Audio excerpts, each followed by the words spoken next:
no ar mais um Antenados na Geral, nesse dia que o Senhor fez, nesse dia que o Senhor criou, que abençoou. É muito bom ter você aqui na tela da Boas Novas. Espero que o programa de hoje possa fazer muito bem a sua vida. Por isso, desejo que toda sorte de bênçãos esteja sobre a sua casa, sobre a sua parentela, que o Senhor te abençoe e te guarde, que Ele faça resplandecer o seu rosto sobre ti, que tenha misericórdia de ti e que te dê a paz no dia de hoje. Muito bem, hoje no Antenados na Geral vamos falar sobre notícias, as notícias que bombaram essa semana. Para participar do programa de hoje, me ajudar no debate, no comentário sobre as notícias, eu convido ele, que é pastor da Igreja Batista Favos de Mel, é advogado, César de Andrade. Seja bem-vindo mais uma vez, Antenados na Geral. Boa tarde a você, querido Pablo, a turma toda aqui, aos telespectadores. Tomara que a gente seja útil aqui mais uma vez. Muito legal estar de novo aqui, legal. Muito bom. A gente sempre diz aqui que a gente traz mais do que leva, né? A gente quer dizer, a gente leva mais do que a gente traz, né? Muito legal. Sempre aprende muito no debate aqui do Antenado. Ele também, que é pastor auxiliar na DEVEC Sede, coordenador do curso de desenvolvimento ministerial, coordenador do curso de formação de educadores cristãos e é bacharel em teologia e direito, Fernando Besley. Seja muito bem-vindo ao Antenados na Geral. Obrigado, Pablo. É um prazer estar aqui. Espero que esse debate seja muito frutífero e traga resultados positivos na vida de todos que estarão nos assistindo. Ela também, que é líder nacional de adolescentes da Assembleia de Deus Vitória em Cristo, Vanessa Tanaka. Bem-vindo ao Antenados na Geral. Muito obrigada. Eu acho que você é a opinião feminina aqui hoje, né? Vai ser muito bom participar aqui com vocês. Ele também, que é bacharel em teologia, psicanalista, conferencista e membro da Igreja Batista Atitude. Já é ouro da casa, também está sempre conosco aqui, Rafael Soares. Praticamente moro aqui. Sempre é bom estar aqui, aprendendo muito com os pastores, com os irmãos.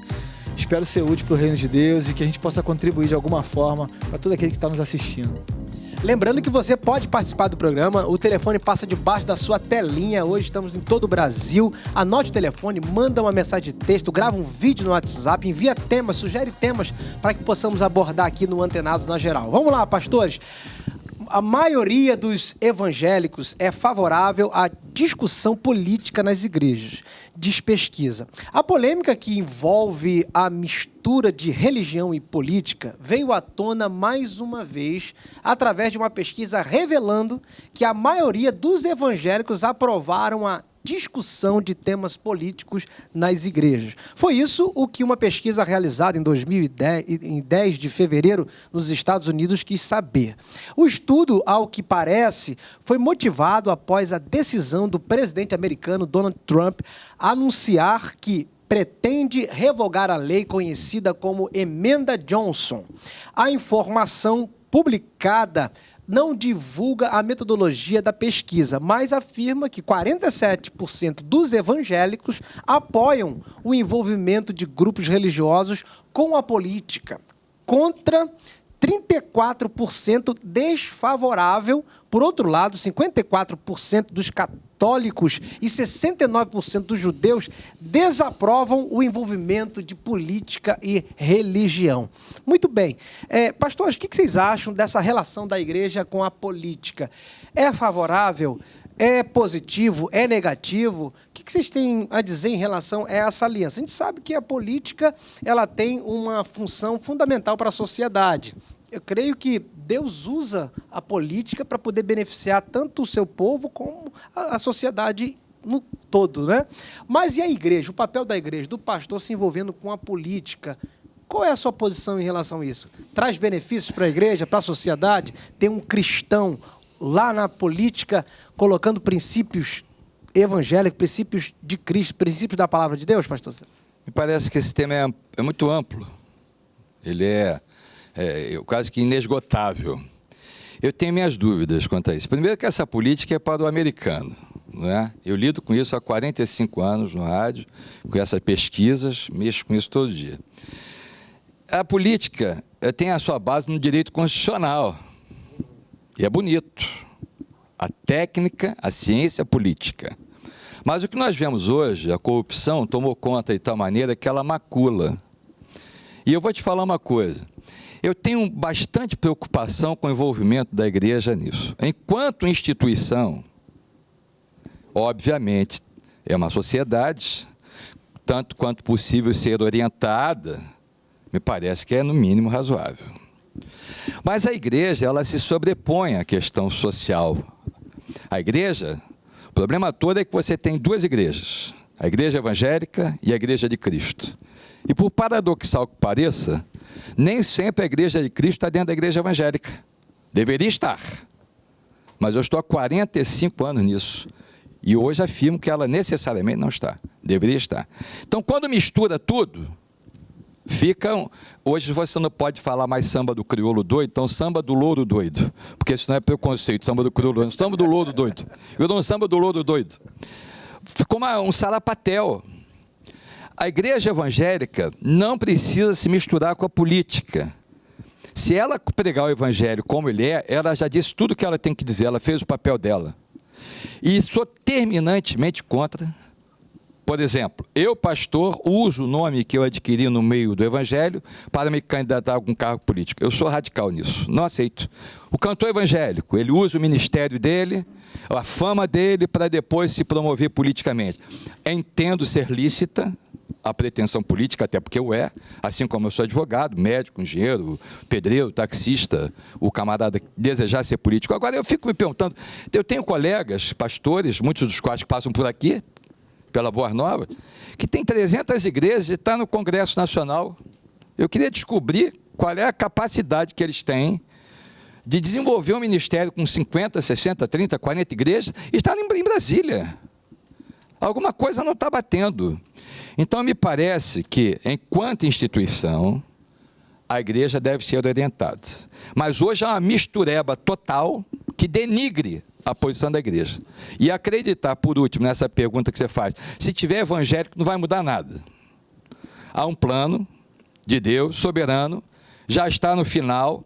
Você pode ter todos os deputados evangélicos, prefeitos evangélicos, vereadores evangélicos, ministros evangélicos, presidente evangélico, não vai mudar nada. Senão tem que rasgar a Bíblia. Essa é a minha opinião. Vanessa? Bom, vou respeitar a sua opinião, porque eu acho que a opinião, né, é sempre válida, mas sou totalmente contra a opinião dele. Eu acho que a igreja evangélica, ela precisa ser influência, né? Eu não estou dizendo que o pastor tem que estar dentro do parlamento, dentro do Congresso, para fazer qualquer tipo de... para influenciar. Mas eu acredito, sim, numa posição firme da igreja evangélica.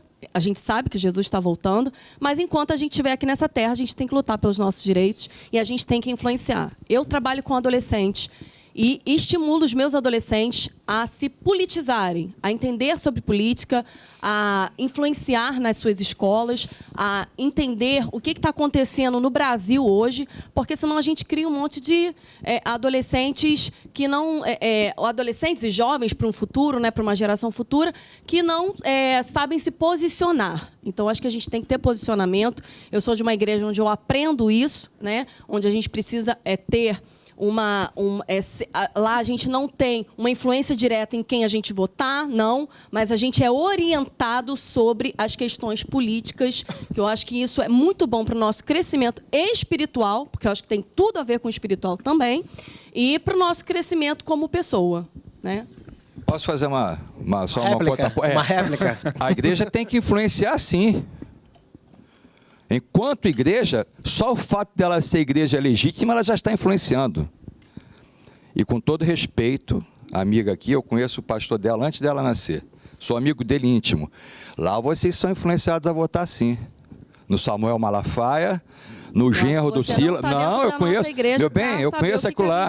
Muito bem. Vocês têm que votar lá no Samuel Malafaia. Não tem, não. São orientados. Opinião sua, e não, eu conheço.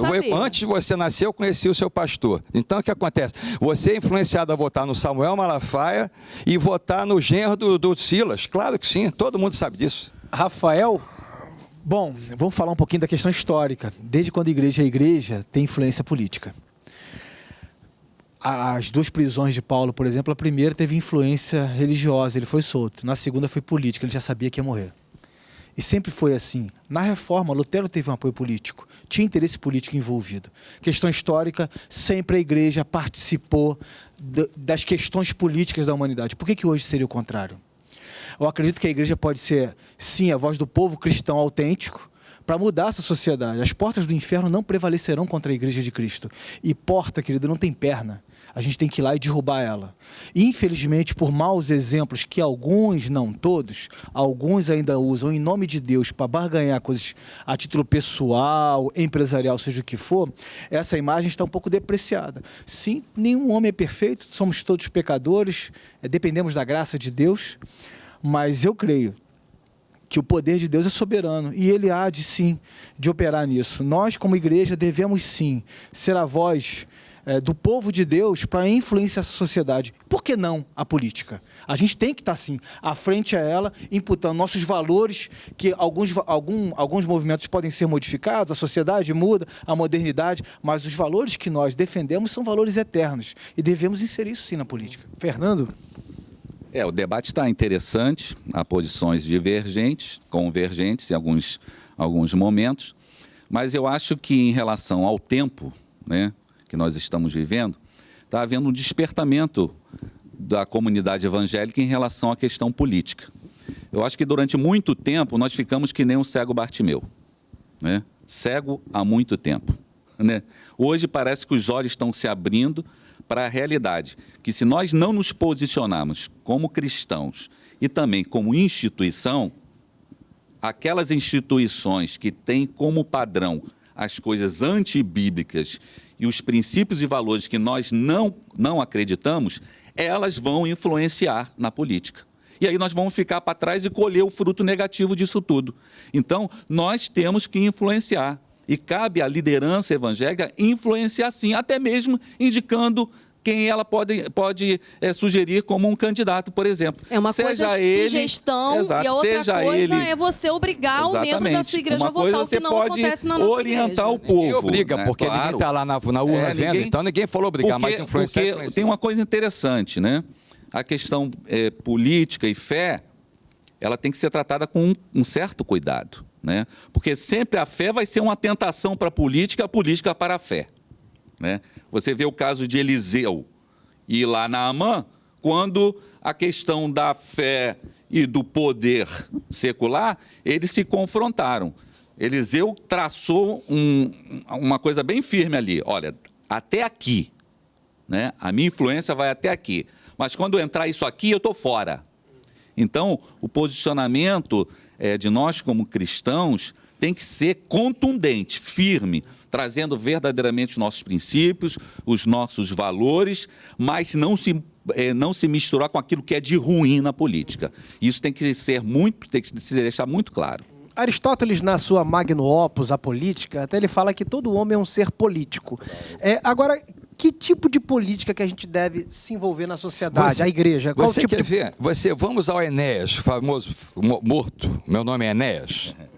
Numa entrevista, ele e o Lula, o Enéas disse assim para ele: o senhor não tem a mínima capacidade, nem cultura, de presidir um país.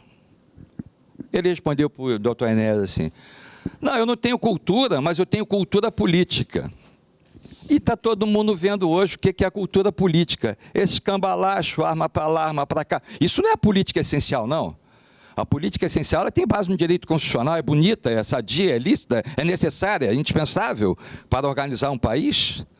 Mas no contexto brasileiro, e está todo mundo vendo hoje, a promiscuidade comportamental, vou te falar uma coisa, nós estamos chegando a um tempo que vai ter vergonha uma pessoa de bem participar disso, rapaz. E muito menos um crente. E eu não sou santarrão, detesto santarrão. Quem me conhece sabe que eu detesto santarrão, não gosto de vender imagem de santarrão, não gosto de santarrão. Agora, não adianta nada você também não ser político, ter um cargo eletivo, mas ser político, entende? E todo dia você está jogando de um lado. Quem é o candidato hoje? Luiz Inácio, Fernanda Silva, Lula da Silva, futuro presidente do Brasil. Daqui a pouco é outro cara jogar em todas as partes. O crente não tem que se misturar. Paulo diz a Timóteo assim: quem milita não se embaraça com coisas dessa vida para agradar aquele que o alistara. A igreja evangélica tem que influenciar, sim. A luz sempre vai influenciar nas trevas. Se você apagar todas as luzes aqui, acender um palitinho de fósforo lá no canto, ela vai influenciar. Mas eu não tenho que me promiscuir com a promiscuidade do promíscuo. Paulo disse assim: firme de fraco para com os fracos, para ganhar os fracos. A política no Brasil hoje é perniciosa E vamos chegar a um tempo que cidadão de bem não vai poder entrar nisso. É toda a Lava Jato tomar conta aí. E é uma pena, porque a política é indispensável. Mas nós temos um cenário hoje, uma mistureba. O meio evangélico está muito misturado com duas coisas, lamentavelmente. Eu sou pastor há 40 anos. Nunca ganhei um centavo para ser pastor. 40 anos da minha vida, eu sou pastor. Nunca ganhei um níquel para isso. E vou te falar uma coisa. Tem duas coisas hoje que infestam o meio evangélico. Dinheiro e política. Isso é péssimo para o cenário evangélico nacional. Olha aí, o papo só está esquentando, viu? Esse primeiro bloco foi para conta. É importante que aquilo que nos une é sempre maior do que aquilo que nos afasta, né? Esse que é apesar das nossas divergências teológicas e doutrinárias, nós aqui estamos pregando o evangelho e sempre terminando em paz, né? Você que está aí, vamos para um breve break, um rápido intervalo. Não saia aqui, antenados. Volta já, já. Estamos de volta aqui para o segundo bloco do Antenados na Geral. É muito bom ter você aqui na tela da Boas Novas. Agradeço muitíssimo a Deus pela sua audiência. Lembrando que esse programa vai para o nosso canal no YouTube. Você vai poder rever esse programa, dar um joinha, compartilhar, participar, divulgar nas suas redes sociais. Temos uma página no Facebook para você também rever ali os melhores momentos, recortes. Queremos a sua participação, é muito importante. Como eu falei no primeiro bloco, você pode anotar o nosso telefone e participar conosco, sugerindo temas. É importante a sua participação. Vamos lá, pastores, para a segunda notícia que queremos aqui abordar. O pastor de uma mega igreja decidiu que os dízimos e oferta dos fiéis serão usados para a construção de casas populares. E após o plano de ação ser aprovado, destinará aproximadamente 249 milhões na construção de centenas de moradias para pessoas de baixa renda. A igreja é mais do que pregar e cantar. É também atender às necessidades mais básicas das pessoas, exatamente onde elas vivem. Resumiu Walker, bispo da Igreja Tabernáculo do Amor. Olha só que bacana essa iniciativa. O que vocês pensam em utilizar o dízimo não apenas só para sustentar o próprio ambiente eclesiástico ali, mas poder utilizar o dízimo para poder fazer como esse pastor que pegou 249 milhões de reais. Eu acho interessante isso. Acho interessante, porque quando você ajuda o menos favorecido, a Bíblia diz que a verdadeira religião, e você tem que fazer uma interpretação extensiva aqui, é assistir o órfão e a viúva nas suas necessidades. Então você não precisa ser necessariamente a viúva, aquela que o marido morreu, e o órfão, aquele que não tem pai. A pessoa que está necessitada, em tese, ela tem essa necessidade. Isso é muito mais nobre do que o que acontece em grande parte hoje. Se eu perguntar 99% dos membros evangélicos no Brasil hoje, ninguém sabe para onde o dinheiro vai. Ninguém sabe. Eu não estou perguntando, tem coisa que eu pergunto, tem coisa que eu afirmo. Isso eu estou afirmando. 99% dos membros de igreja evangélica hoje não sabem para onde ele vai. Então, um camarada desse está fazendo uma obra social interessante. O dízimo é para a obra do Senhor e tudo mais, entende? Agora não adianta nada você ter uma igreja que é um palácio, um mundo de universo, de tecnologia e tudo de ponta, e os membros lá não tendo o básico, o basicão. Então eu tenho a impressão que é uma das maneiras que o pastor tem de usar bem o dízimo, é assistir, não assistencialismo, tá? Diferente. Assistir bem os membros, se o cara é necessitado, a igreja tem dinheiro, fazer uma casa para ele, eu elogio esse pastor aí. Eu acho que eu faço parte desse 1% que o pastor informa a gente de tudo que ele faz com os dízimos e ofertas da igreja. Graças a Deus, a gente é muito bem orientado na nossa igreja. O pastor dá relatório nos nossos cultos de tudo que é feito. E eu faço parte de uma igreja onde a gente tem uma assistência abençoada a membros da nossa igreja. Outro dia mesmo, um irmão da nossa igreja, a casa dele explodiu com gás, pegou fogo lá, né? E o pastor, ele levantou na hora uma oferta onde foi totalmente doada a esse irmão. Então, eu acredito que não só dízimo e oferta, mas eu acredito que onde o teu coração tiver, né, você doando, às vezes um pouco do teu tempo, né, um pouco do teu amor. A igreja está tão sem amor, A gente tem pregado tanto, a gente tem falado às vezes de política, às vezes a gente tem falado de dízimo, mas e o amor? Aonde está? Onde é que a gente pode... Eu acho que eu estou aqui hoje para trazer a visão romanticista, né? Romântica da situação aqui. Só tem homem, né? Então, mas eu acredito que a igreja ela tem o papel, desde sempre, isso é bíblico, de abençoar, né? A gente tem várias passagens bíblicas onde o dízimo ele era para abençoar. Paulo cita isso várias vezes, onde o dinheiro era para abençoar, para ajudar em alguma coisa, para comprar alimento.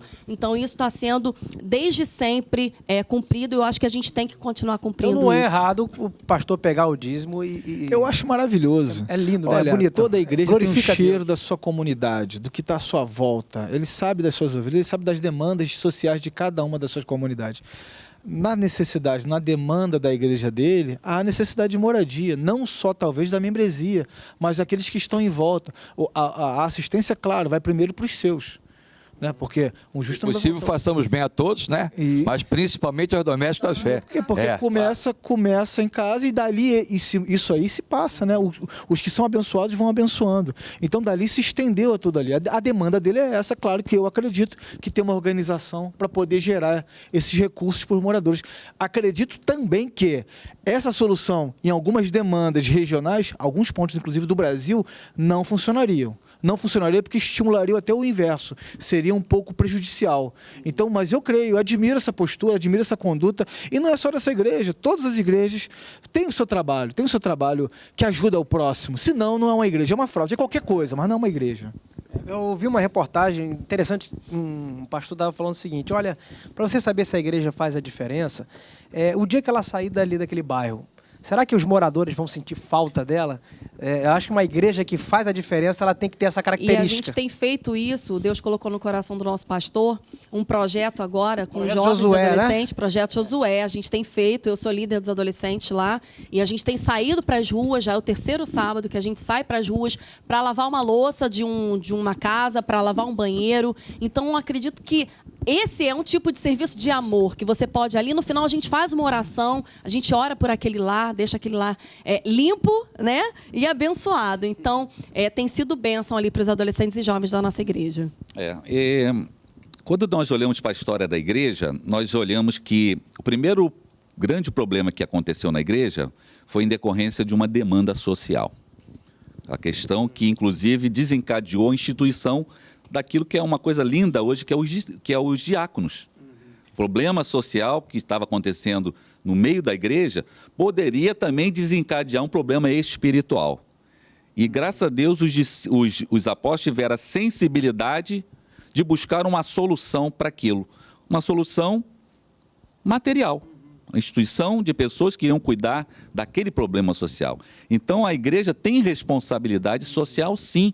Não é somente com seus membros, mas também com a sociedade, para verdadeiramente ser o sal na terra, fazer a diferença. É claro que hoje nós vivemos num país em que, quando nós pagamos os nossos impostos, nós acreditamos que o governo vai gerir bem, deveria pelo menos gerir bem, para cuidar dessas questões, como aconteceu aí desse pastor, de construir moradia. Acho que todo brasileiro tem direito a ter a sua moradia. E a igreja não é o papel principal dela construir casa, mas ela pode ajudar sim o governo nessa demanda, entendeu? Sabendo que, na escala de prioridades, a responsabilidade maior da igreja é pregar a palavra de Deus. É verdade. Porque quando você prega a palavra de Deus, o homem ele é transformado de dentro para fora. Ou aquele que era preguiçoso vai deixar de ser preguiçoso e vai trabalhar e vai construir, vai procurar ter os seus recursos para construir a sua própria casa. A Bíblia fala que se não parte para aquilo que o pastor César falou, a questão assistencialista. Você estimula o ócio. Vira uma ONG. Estimula o ócio, que tem, você quando ajuda a pessoa, você traz um problema para você no mundo jurídico, você tem a linguagem, o dever de cuidar. Você traz para você o dever de cuidar. Mas você estimula o ócio. Tem gente que, quando é ajudado, você vira o ócio. Eu fui sutil em falar isso, você percebeu. Né? Eu falei assim, em alguns casos não dá. É verdade, mas a Bíblia fala que quem pode e sabe fazer o bem e não faz, peca. E a igreja tem que fazer isso. Eu achei a atitude desse pastor fantástica. É interessante que o pastor Fernando tocou num assunto importante. Prioridade da igreja é a pregação do evangelho. Mas não tem como ele pregar o evangelho sem estender a mão para o necessário. A obra é morta. É verdade.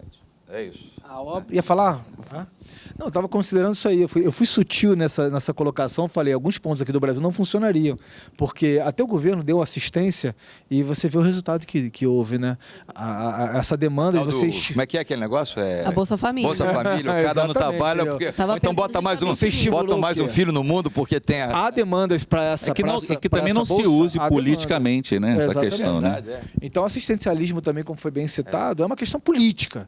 Não é uma questão de resultado que é o que esse pastor almeja. Ele quis resultado, ele planejou um resultado. Eu acredito que ele pensou também no amor que ele podia ter, no benefício que ele podia estar causando. Foi uma forma dele amar aqueles membros ali. É lógico que em nem todos os lugares poderia ser feito isso, mas eu acredito que ele fez por amor àqueles membros da igreja. O pastor Rafael falou no início, né? O pastor sério, ele conhece a demanda, a necessidade da sua comunidade. Ele trabalhou bem ali. O que a igreja hoje precisa fazer para se tornar mais uma igreja secularizada, não no sentido de se secularizar comprometendo o princípio, mas entrar mais, sair das quatro paredes da igreja e se envolver com a sociedade, ser mais sal, ser mais luz? O que a igreja hoje precisa? Eu acho que parte principalmente da qualidade... Não vou nem dizer da pregação. Qualidade na formação da sua liderança. Se lá na ponta uma liderança é bem formada, né? Se uma igreja cuida desses aspectos de que a igreja ela tem que influenciar positivamente, uma liderança que conscientiza, ser sal na terra, né? Sem se misturar com aquilo que é de pior, eu acho que passa pela formação da liderança. E também uma cultura também, né? Uma cultura não se constrói da noite para o dia. O que você está falando, que é interessante, é que hoje o cara se autoforma. Pastor na nossa época é um negócio seríssimo, né? Verdade. Hoje em dia o cara se faz pastor. Na nossa época, minha e sua, né? Aqueles são meninos daqui.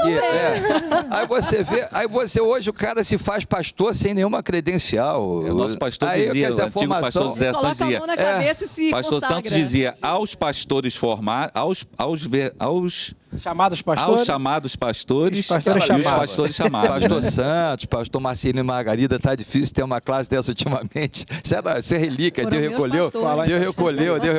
Duas coisas são um pouco pessimistas em relação ao futuro nessa área. Primeiro, na minha época de seminário, da época de muitos, pode ter percebido, não sei se foi o único, as pessoas buscavam o seminário como uma finalidade secundária, ser pastor. E aí aprendia pouco de Bíblia. Passava de ano para poder se formar. E segundo, era como última opção. Já viu aquele negócio que tentou de tudo e não deu certo? Então você é pastor?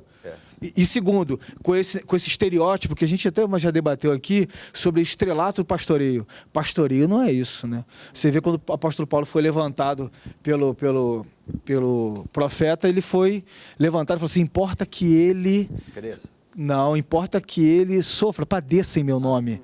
Ser pastor é padecer, em nome de Cristo. A palavra de Deus também diz isso, Jesus mesmo disse isso. Aquele que quiser ser o primeiro, sirva a todos. Eu acho que resume bem. O estereótipo que geraram não é isso. É resgatar esse conceito de servir. Qualquer pretenso pastor jovem, ele deveria conversar meia hora com um pastor sério. Porque se ele não tiver uma vocação, ele desiste, cara. Tem que ser. Tem pastor sério, não é pastor oportunista que a gente vê um monte aí. Porque se ele conversar meia hora com um pastor sério, se ele não tiver uma vocação, cara, ele desiste. Porque é muito mais sério do que parece. Sobre a questão da formação, né, do pastor. Eu ouvi uma frase muito bonita que diz assim, um pastor, uma pessoa que pretende o ministério ser um pastor e não se prepara para tal, ele não é digno da vocação que ele recebeu. Então, ele tem que honrar essa vocação. A frase do apóstolo Paulo, a gente passa batido nisso. Quem deseja episcopado, excelente coisa deseja. Aí depois, convém, pois, meu irmão... Esse convém, pois, pula. Depois do convém, pois... Segundo Timóteo, deixa para depois. O convém, pois, aí sai de baixo. É importante a gente falar sobre a questão da responsabilidade da igreja com a vida social. Eu estava lendo o Dietrich Bonhoeffer, um teólogo alemão, ele falando que a igreja estava muito espiritualizada dentro de um ambiente solitário. Ela precisava mesmo sair das quatro paredes, ir para o mundo para ser referência, porque um sal que fica dentro do saleiro, ele não vai exercer a função de sal. Insípido até, a médio prazo fica insípido. Ele tem que estar dentro de um ambiente diferente do seu próprio ambiente para que ele possa... Ele tem que estar esfregado na carne, na verdade. Né? Então, mas às vezes tem que quebrar o saleiro, o problema tem que quebrar é esse. o saleiro. É verdade. Muito bem. Pablo, pastor hoje pode chegar muito bem na pós-modernidade que a gente está vivendo hoje. Hoje as pessoas, hoje na coletividade, se forma uma opinião e se forma até uma mentira fazer virar verdade. Hoje, quando você tem algo precioso, que é eterno, que é a palavra de Cristo, é muito mais, eu julgo, até mais fácil do que possivelmente se fosse uma rotina mais religiosa. Por exemplo, hoje todo mundo é amigo de todo mundo, você tem milhões de amigos em redes sociais, todo mundo bate nas costas de todo mundo, mas nunca teve uma geração tão isolada, tão sem amigos, tão sem conselheiros. Na multidão de conselheiros se forma opinião, porque não há mais sabedoria. E cadê conselheiro para isso? Então é muito mais fácil um pastor que tem sua consistência pautada na palavra de Deus entrar lá e não se corromper. Na verdade, ser palavra de Deus ali no meio desse povo, fazer uma influência naquilo lance lá. da graça da garça, né? O cara se envolve, mas não se contamina, né? Vamos para um break, um rápido intervalo, tem mais 2 blocos pela frente, o papo tá muito bom aqui no Antenados, não sai daí, pega o biscoito, o café, volta já já, que tem muito papo pela frente.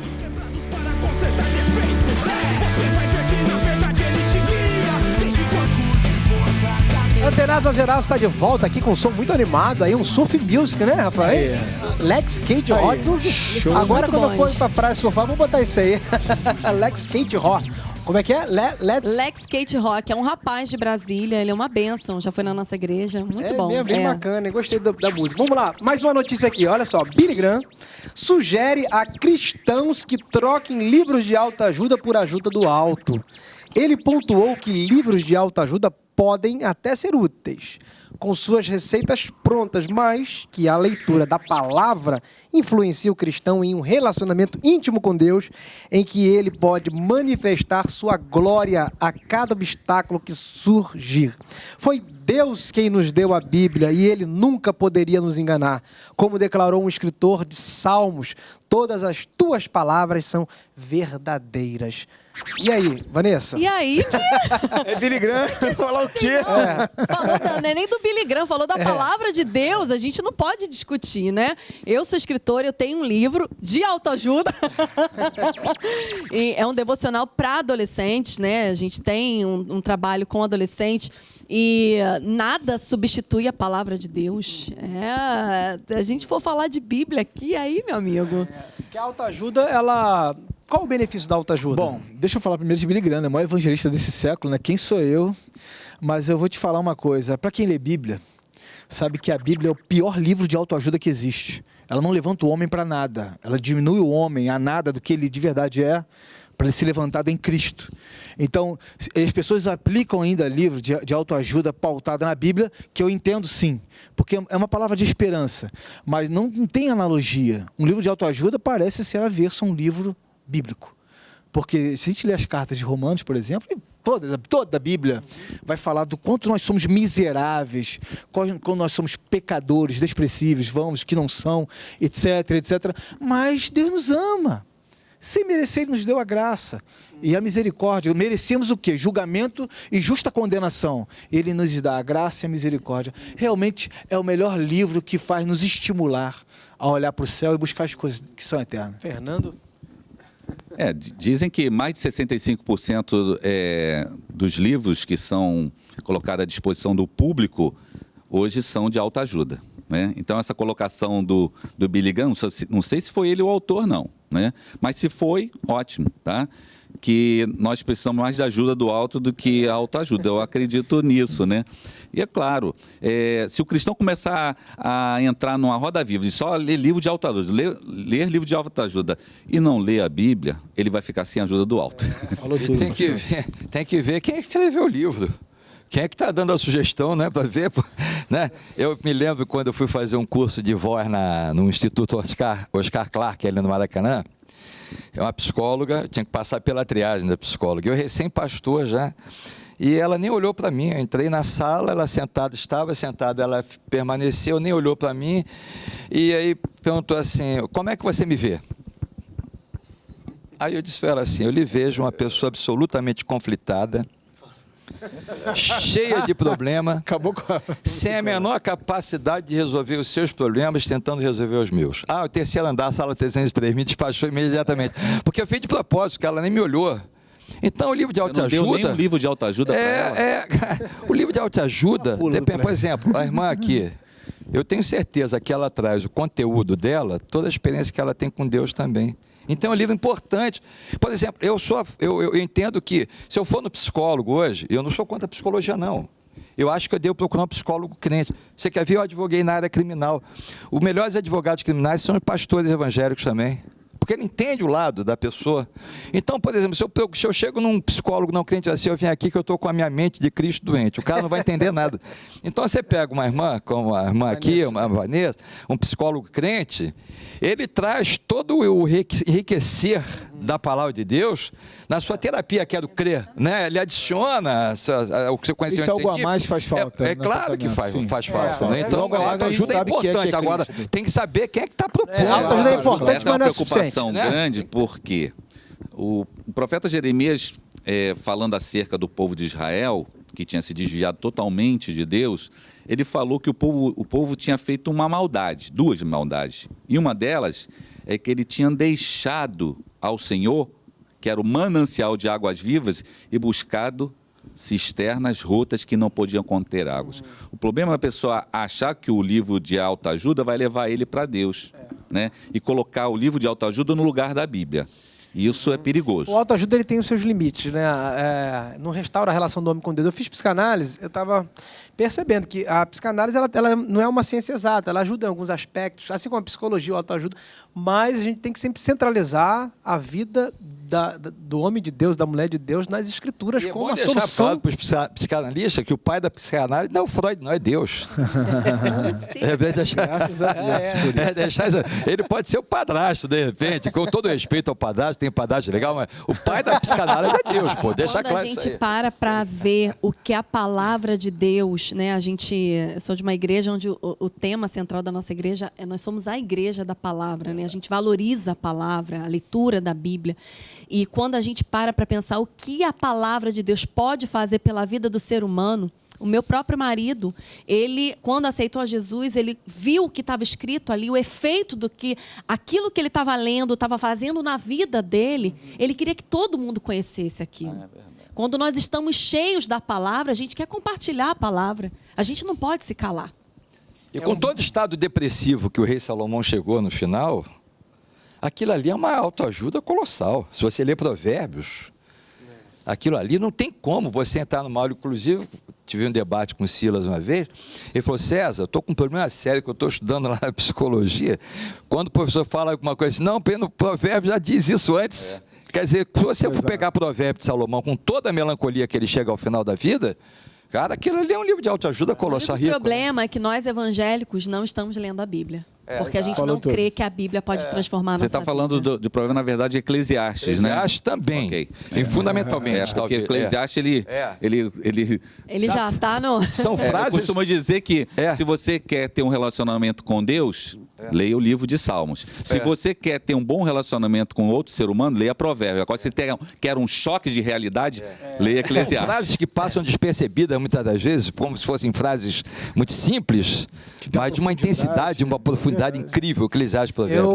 Um Brahmani, ele disse que ganhou uma Bíblia de um missionário, e ele disse: olha, esse livro leu meu coração. Quando eu leio meu... A Bíblia é o único livro que leu o coração. Tem tantos livros bons aí, a Divina Comédia de Dante Alighieri, tem Paraíso Perdido de John Milton, estava lendo esses dias aí, Don Quixote de la Mancha, né, de Miguel de Cervantes. Mas são livros assim, interessantes, que traz assim, culturas interessantes, né, traz algumas culturas, alguns traz uma insipidez, né? Mas falta alguma coisa. Falta. Né? É uma insipidez quando você burra, porque a gente que está acostumado a ler a Bíblia, a gente quer mergulhar um pouco mais na insipidez. Falta aquele que pode transformar aquelas palavras em realidade. É meio superficial, você sente uma superficialidade, né? Falta o camarada são alguma bons, coisa que nós temos na Bíblia. Não é suficiente. O dia que ele crê na Bíblia e buscar na Bíblia, ele completa esse...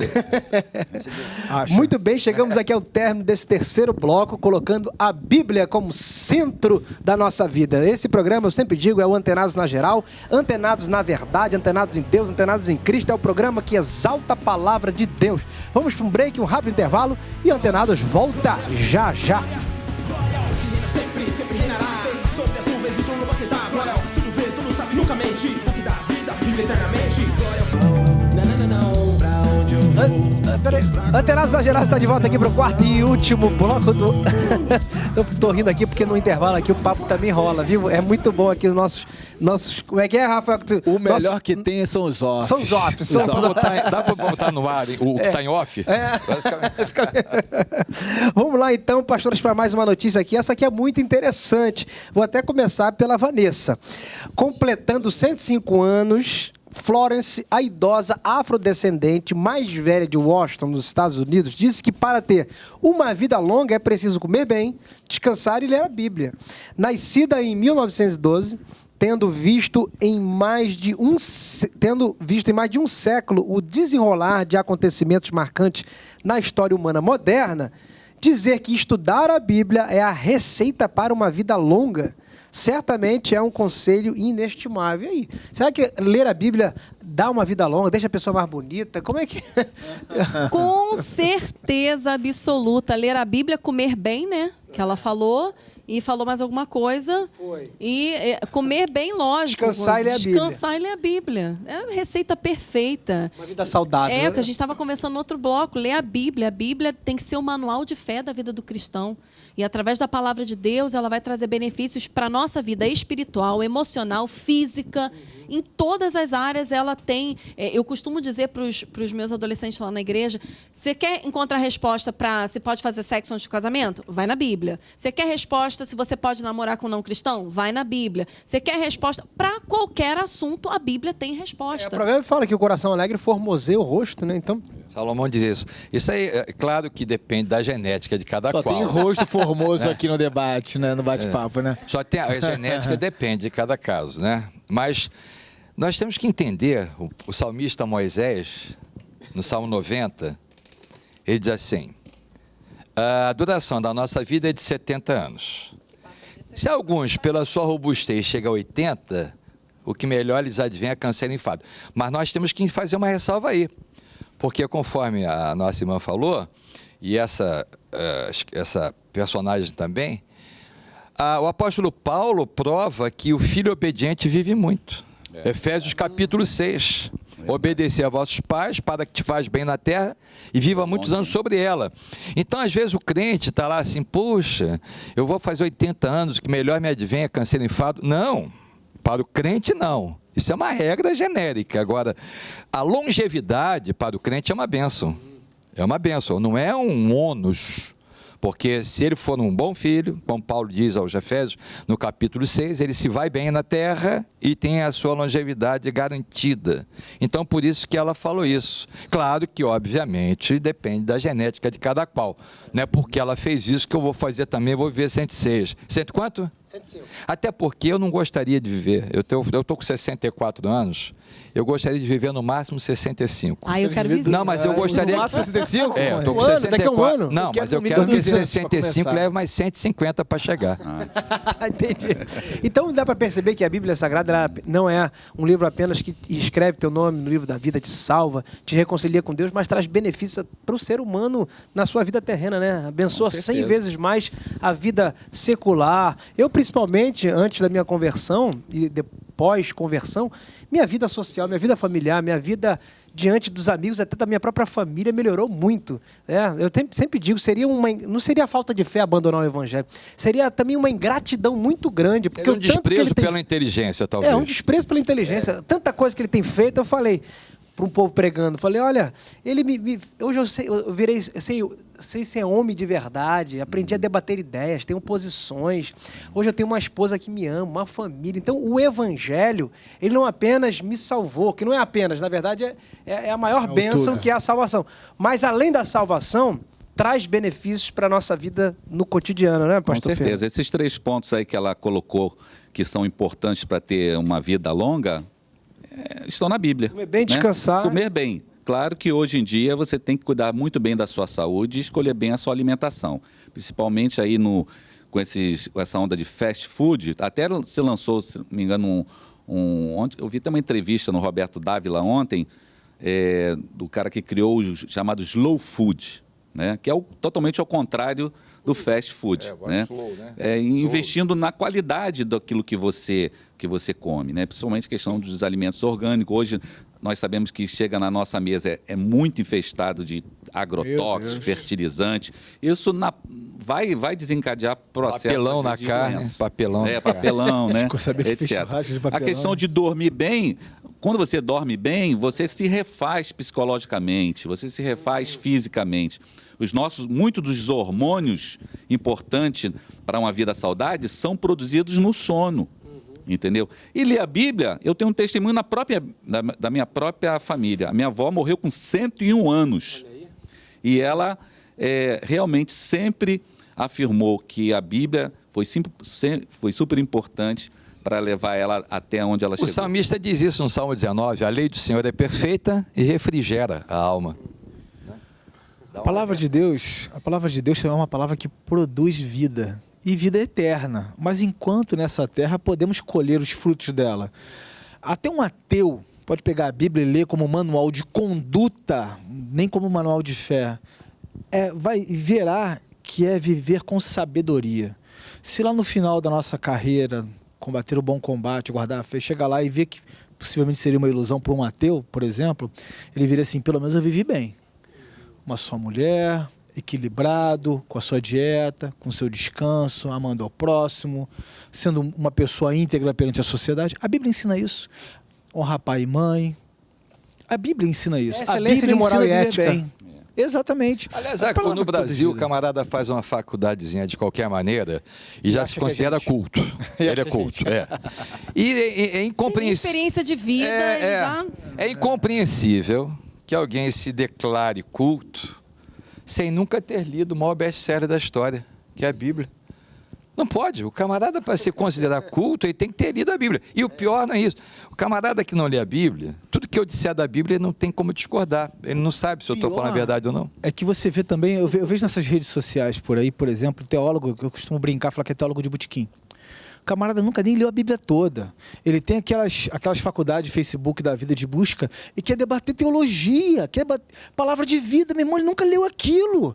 Quer filosofar sobre o que não entende. Que faculdade é essa que eles têm? Que soberba, que arrogância. Eu vejo muitos coaches por aí utilizando Jesus, né? Chato utilizando Jesus como um líder, trazendo... Você vê que às vezes a pessoa não acredita em Jesus como o Filho de Deus, acredita na existência da... É um místico. Ele acredita que Jesus existiu, mas não acredita na divindade de Cristo. Pegando os princípios de Jesus, o cara tá ganhando milhões só falando Jesus mesmo sem crer nele. Eu achei uma coisa... Eu tinha que perguntar a essa senhora também uma coisa, né? Ela, com 105 anos, deu essa receita. Aí eu tinha que perguntar ela quantos maridos ela enterrou também, né? Entendeu? Porque uma das coisas que você vê hoje que abrevia a vida é a famosa palavra estresse, né? Esse eu acho que é o maior problema hoje, né? Que unida à depressão é a chamada as doenças do século, O que você quer dizer com isso? Quer dizer que o contrário seria impossível, que a mulher estressa mais o homem? Quer dizer de morrer? A mulher não sei, a Vanessa poderia dizer o homem casado. Eu quero ver o homem. Será que ela enterrou alguém? Quantos maridos ela enterrou? Eu quero ver um homem casado. Eu quero ver um homem casado viver isso tudo. Isso é que eu quero ver. E é interessante na Bíblia porque o vazio do coração do homem, às vezes você vê o cara querendo preencher esse vazio com bebida, com droga, com prostituição, com dinheiro, com poder, com fama, mas é só Deus, né? O vazio do coração do homem é do tamanho de Deus. Então por isso que a Bíblia consegue preencher e trazer satisfação. O cara desestressa lendo a Bíblia. A Bíblia desmembra isso. O homem busca alguma coisa para ser complementado desde quando nasce. E a gente até entende que seria algo chamado prazer e fica buscando prazer, mas na verdade o que nos completa é a paz. E a paz que o mundo não pode nos dar, a paz que excede todo entendimento. Quando a gente lê a Bíblia, quando tem aquela fé e quando é imputada em nós somos transformados pelo poder de Deus, entendemos que as pessoas que buscaram a vida inteira, até nós mesmos, antes da conversão genuína, buscávamos algo procurando a paz, mas entendia que era prazer. E a pessoa fica se mutilando, se matando nessa questão que é todo dia, né? Todo dia. E é interessante o Rafa falando sobre paz, que quando a gente desfruta da paz, tudo aquilo que vai arrancar nossa paz, a gente... Sai de perto, né? A paz, ela prevê o mal. Né? É Porque a pessoa que não tem paz, às vezes não se alimenta direito. E eu vou... Às vezes a pessoa que não tem paz, ela também não dorme direito. Então afeta fisicamente a pessoa. Reino de Deus não é comida nem bebida, mas paz, né? Eu Justiça. acredito que vai além do que a gente está falando aqui, é questão de relacionamento, que a gente aprende desde pequenininho na escola bíblica dominical, né? O famoso círculozinho, quando você lê a Bíblia, você é Deus falando com você, e quando você está orando, é você falando com Deus, né? Então, é que a gente não tem completado esse circuito.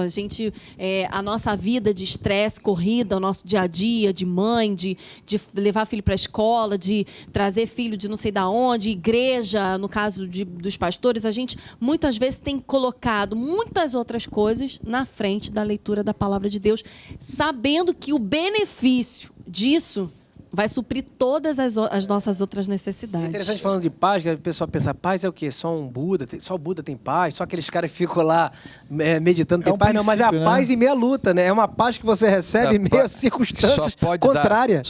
Só pode dar a paz quem tem paz. E aí o profeta diz assim, Isaías diz lá, um menino nos nasceu, um filho se nos deu, o principado está sobre seus ombros e o seu nome será maravilhoso, conselheiro, Deus forte, Pai da eternidade e príncipe da paz. Que só quem pode dar paz é quem tem a paz. E a paz para o homem, impressionante esse detalhe, a paz para o homem foi outorgada a partir do momento que a primeira gota do sangue de Jesus foi vertida no Calvário. Dali por diante a paz passou a ser possível, embora nem todos queiram aderir a ela, né? E aí o apóstolo Paulo diz, a paz de Deus que excede todo entendimento guardará os vossos corações em Cristo Jesus. Maravilha. Amém. Pastores, eu quero agradecer muitíssimo aí a presença de vocês, Vanessa. Então, olha só, espero que você que nos assistiu também esteja sendo muitíssimo abençoado, edificado. Um beijo grande, Brasil, obrigado e até a próxima. Amor pro doutor, pro doente, iguais diferentes, pro crente e o ateu. Amor pra quem serve a gente ou quem a gente serve, ser rei ou plebeu.